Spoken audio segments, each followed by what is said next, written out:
This boy could have become a god, but from a young age, he was led by Fei Yuan, and his parents only had eyes for his younger brother who had already awakened his powers, treating him like a dog, every day coming home to see the three of them happy together, while what awaited him was always leftover scraps, and his cold room was completely different from the warm, bright, big house. Sometimes if he took too long to get his food, he had to fight the dog for it. Looking at the cold rice that the dog had chewed, the boy felt unbearable pain inside, becoming more and more closed off, so much that even years later in school, he was extremely withdrawn. Even when the food was hot, he would always pour a cup of ice into it before he could swallow. All the students didn't want to get close to him because there were rumors at school that he had killed his parents. But no one knew that he actually had powerful strength and could see the holy gate that everyone dreamed of, facing the gate that was within reach. Yet he never opened it. In this world, only a very small number of chosen people could possess mysterious powers and gain the qualification to go to the holy gate. A man had just awakened the power of fire, but his power went out of control, indiscriminately hurting ordinary people. The joy of being chosen made the man want to step on ordinary people. The boy walked out expressionless, gathering the power of water in one hand. Looking at the thin boy who, like himself, had been chosen, the man used a flame attack, but it was easily blocked. This disturbance attracted students from the school under the World Council. Qian and Xiao Kui looked at the situation in front of them and thought it was the boy causing trouble, immediately expanding a no-man's domain to block all ordinary people outside. Qian accused the boy of violating the device-carrying regulations, but the boy calmly said he didn't have any device. How could this be? How could he use powers without a device? The boy didn't expect that the power he used had already attracted the attention of the Round Table Knights of the World Council. They wanted the boy to join the academy. This boy could have become a god, but for the sake of his twin brother, he willingly endured being treated like a dog by his parents. Not long ago, the parents placed all hope of awakening powers on Kang Ren. Every time it rained, the parents would tie the younger brother to a tree and tell the older brother that if he became a suitable person, he could untie his brother's rope. Looking at his shivering brother, Kang Ren felt deeply guilty, thinking he had harmed his brother, and from then on he began to resist his parents. During the power test, he deliberately pretended to be powerless. Gradually, the parents' anger shifted to Kang Ren, and the brother's situation completely reversed. The younger brother finally felt his brother's feelings. Being tied up was painful, but watching his brother being tied up was also painful. The younger brother saw the clear look in his brother's eyes, no matter what abuse he suffered, and he began to feel that his brother was nothing but a hypocrite. Until one day, it was raining heavily outside, and the house was filled with the parents' pleas. The younger brother, covered in blood, appeared before Kang Ren. Looking at the parents lying on the ground, Kang Ren was so shocked he couldn't speak. Trembling as he watched his brother about to leave this home, he hurriedly stepped forward to grab his brother's hand, and at that moment, he once again saw the holy gate appear behind his brother. From then on, Kang Ren bore the sin of killing their parents for his brother. No one was willing to get close to him. Only the people from the World Council always appeared at his doorstep because they knew Kang Ren's power and wanted to recruit him to go to the holy gate together to reset this chaotic world where the human, heavenly, and demon realms had merged. But Kang Ren refused them all because his cold heart had no wishes. Qing, who was commissioned by the World Council to persuade Kang Ren to join, met a little beggar on the road. He subconsciously wanted to give him money, but suddenly thought that temporary charity would only give false hope to the weak, so he didn't want to give it anymore. At this moment, Kang Ren appeared behind him. The little beggar hurriedly ran over to hug Kang Ren, asking for food, because Kang Ren often bought him things to eat. Suddenly, a patrolling robot malfunctioned and went berserk, starting to attack the civilian area. The residents fled in panic. Under the robot's fierce attacks, the entire civilian area was engulfed in flames. The little beggar was trapped in the fire. The no-man's domain was activated, and Xiao Kui also hurried over. Chiang handed Kang Ren a special device made by the World Council, and Kang Ren finally accepted it, running out of the barrier to save the little beggar. While Chiang and Xiao Kui were responsible for dealing with the berserk robots, there was a legend about a gate in this world. No one knew why it existed, and no one had ever touched or reached it. The appearance of this gate caused the merging of the human,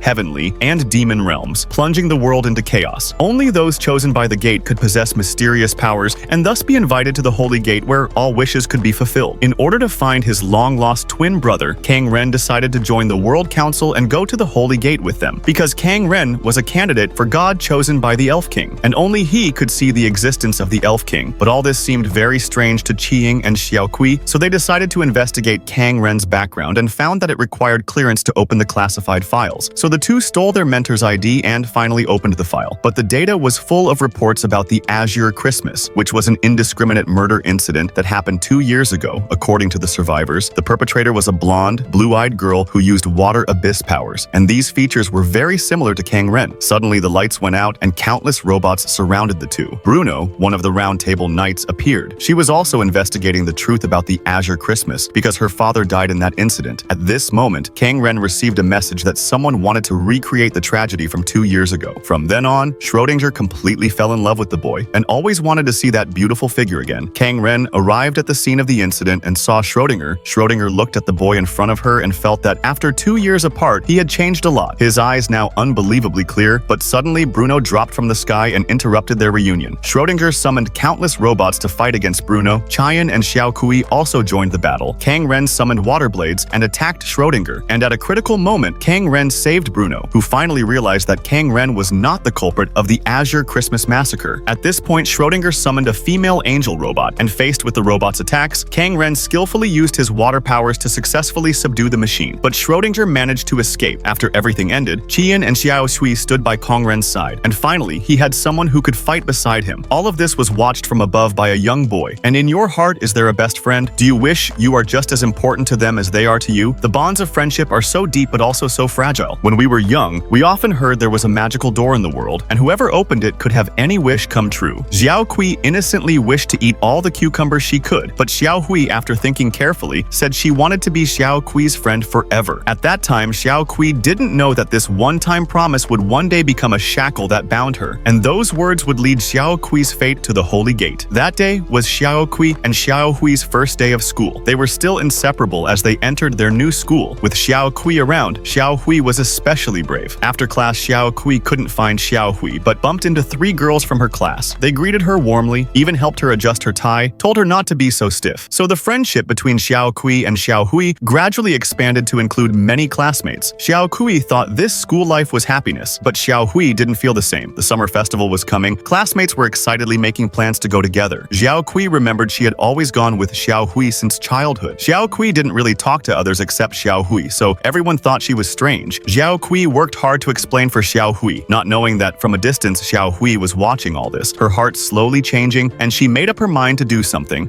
Thank you. I'm really happy, but I also hope Green can be my very best friend. You'll be by my side, right?